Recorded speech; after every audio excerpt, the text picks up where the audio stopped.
50 গুণ আপনার মূলধন বৃদ্ধি পেল। এখন আমাকে বলুন, পৃথিবীতে এমন কোন বিনিয়োগ রয়েছে যে বিনিয়োগ 50 গুণে বাড়ে বা 50 গুণ রিটার্ন এনে দিতে পারে?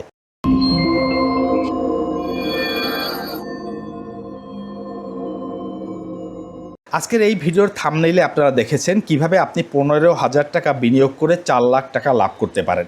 আমি এই বিনিয়োগের বিষয়টি আপনাদেরকে আজকে এই হাতে কলমে বুঝিয়ে দেবো আর দেখাবার চেষ্টা করব। দেখুন, সম্প্রতি এই যে বিগত ঈদ গেল, আমি গ্রামের বাড়িতে আমার মামা বাড়ি বেড়াতে গিয়েছিলাম। আমার 2 মামাতো ভাই সরকারি চাকরি করে। তারা তাদের পুরো বাড়িটিতে আজ থেকে আরও 10 বছর আগে প্রচুর পরিমাণে গাছ লাগিয়েছে। তাতে আমি যা পর্যবেক্ষণ করলাম, আগামী আর 5 থেকে 10 বছর পর 10 বছর পরে তারা কয়েক কোটি টাকার গাছ বিক্রি করতে পারবে। এটি কিন্তু আমার নিজের চোখে দেখা। হ্যাঁ, আজকের এই ভিডিওতে আমি এই গাছ লাগানোর বিনিয়োগ সম্পর্কেই আলোচনা করতে চাচ্ছি। দেখুন, তবে বিনিয়োগ সংক্রান্ত একটা কথা শুরুতে বলে নিতে চাই, আপনি রাতারাতি কোনো বিনিয়োগ থেকে লাভবান হতে পারবেন না। বিনিয়োগকে যত বেশি সময় আপনি দেবেন, তত বেশি আপনার লাভবান হওয়ার সুযোগ কিন্তু বেড়ে যাবে।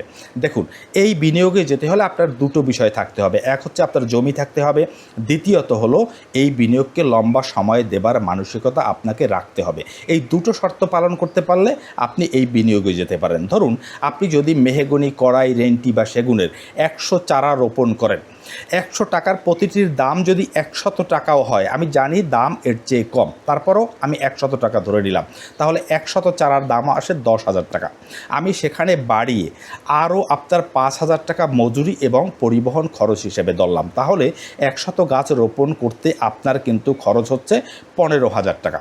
আপনি যদি এই গাছগুলো লাগিয়ে এই গাছগুলোকে আপনি পর্যাপ্ত সময় দেন, অর্থাৎ 10 থেকে 15 বছর সময় আপনি দিতে পারেন, তাহলে অন অ্যান অ্যাভারেজে প্রতিটি গাছের দাম হবে 5,000 টাকা।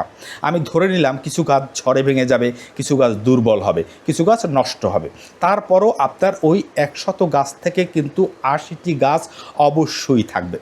আপনি একবার ভেবে দেখুন, যদি 80টি গাছের প্রতিটির দাম 5,000 টাকা করে হয়, তাহলে আপনার 4 লাখ টাকার মতো আসে 10 থেকে 15 বছর পর।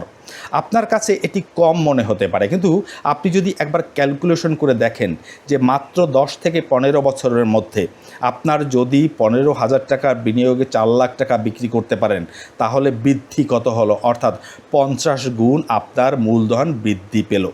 এখন আমাকে বলুন, পৃথিবীতে এমন কোন বিনিয়োগ রয়েছে যে বিনিয়োগ মাত্র 15 বছরের মধ্যে 50 গুণে বাড়ে বা 50 গুণ রিটার্ন এনে দিতে পারে? একমাত্র শেয়ার মার্কেট কিছুটা কাছাকাছি রিটার্ন এনে দিতে পারলেও এই পরিমাণ, অর্থাৎ 15 বছরে 50 গুণ রিটার্ন কিন্তু এনে দিতে পারে না।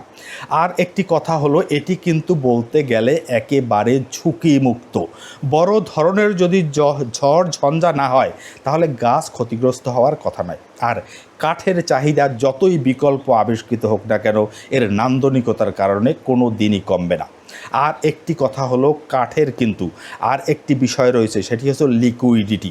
গাছ যদি আপনার বড় হয়, গাছ যদি আপনার মজবুত হয়, তাহলে আপনি যে কোনো সময় কিন্তু বাংলাদেশ ভারতের প্রেক্ষাপটে আপনি সেই গাছকে বিক্রি করে দিতে পারবেন। দেখুন, আমরা কিন্তু যারা গ্রাম থেকে উঠে এসেছি বা বাংলাদেশ ভারতের গ্রামীণ অঞ্চলের মানুষ রয়েছি, আমরা কিন্তু এই বিনিয়োগটি আমাদের নিজের চোখে দেখেছি। আমি বহু পরিবারকে দেখেছি, তারা তাদের সারা বছরের সংসার খরচের টাকা কিন্তু এই গাছ লাগিয়ে সেখান থেকে তারা অর্জন করে। সুতরাং আমি নতুন কোনো বিষয় আপনাদেরকে বলিনি। হয় কি, আমরা এখন এমন অনেক নতুন নতুন বিনিয়োগ দেখি যে আমরা আমাদের প্রাচীন বিনিয়োগগুলোকে আমরা অবহেলা করা শুরু করি। কিন্তু আমরা যদি আমাদের প্রাচীন বিনিয়োগগুলোর দিকে একটু তাকাই, আপনি দেখতে পাবেন আধুনিক এখন যত ধরনের বিনিয়োগ রয়েছে, তার চেয়ে কিন্তু এগুলো এখনও অনেক বেশি রিটার্ন এনে দিতে পারে। সুতরাং আপনার যদি জায়গা থাকে, আপনার যদি দীর্ঘ সময় ধরে আপনার বিনিয়োগ করে রাখার মানসিকতা থাকে, তাহলে আপনি এ ধরনের বিনিয়োগে যেতে পারেন এবং 15 থেকে 20 বছর সময় যদি আপনি দিতে পারেন, তাহলে যে কোনো বিনিয়োগের চেয়ে আপনি কয়েক গুণ রিটার্ন নিয়ে আসতে পারবেন। আমার এই ভিডিওটিতে আজকে যে বিষয়টি আলোচনা করলাম, এই বিষয়ে আপনাদের যদি কোনো মতামত থাকে, তাহলে আমাকে কমেন্ট করে জানাতে পারেন। আর আপনাদের আজকের এই ভিডিওটি যদি হেল্পফুল মনে হয়, তাহলে আমার ভিডিওটিতে লাইক, কমেন্ট এবং শেয়ার করে আমার পাশে থাকুন। আপনাদের লাইক, কমেন্ট এবং শেয়ার আমাকে মোটিভেট করে আরও এ ধরনের ভিডিও নিয়ে আসার জন্য। দেখা হবে নতুন আরেকটি ভিডিওতে। সে পর্যন্ত ভালো থাকবেন। সকলকে ধন্যবাদ।